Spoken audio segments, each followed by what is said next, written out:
Hello everybody, and thank you for sharing your time with me. I'm sending this message through various different channels to reach my dear Russian friends and the Russian soldiers serving in Ukraine. I'm speaking to you today because there are things that are going on in the world that are being kept from you. Terrible things that you should know about. But before I talk about the harsh realities, let me just tell you about the Russian who became my hero. In 1961, when I was 14 years old, a very good friend of mine invited me to come to Vienna and to watch the World Weightlifting Championships.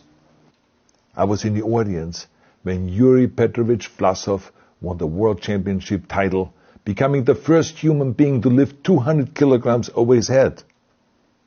And somehow a friend of mine got me backstage. All of a sudden, there I was, a 14-year-old boy, standing in front of the strongest man in the world. I couldn't believe it. He reached out to shake my hand. I still had a boy's hand. He had this powerful man's hand that swallowed mine. But he was kind, and he smiled at me. I will never forget that day. Never. I went home and I put his photo above my bed to inspire me when I started lifting weights.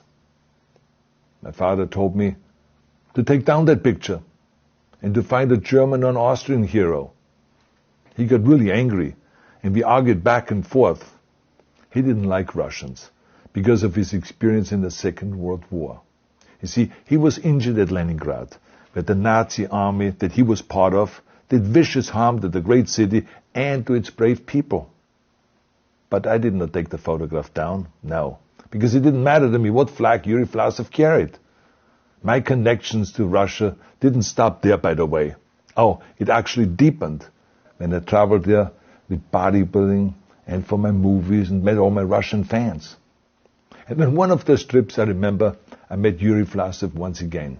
It was in Moscow during the filming of Red Heat, which was the first American movie allowed to film in Red Square.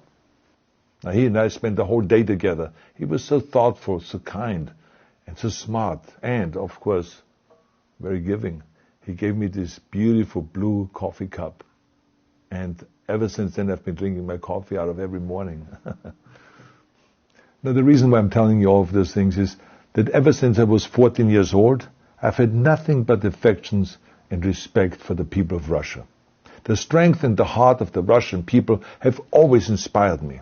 And that is why I hope that you will let me tell you the truth about the war in Ukraine and what is happening there.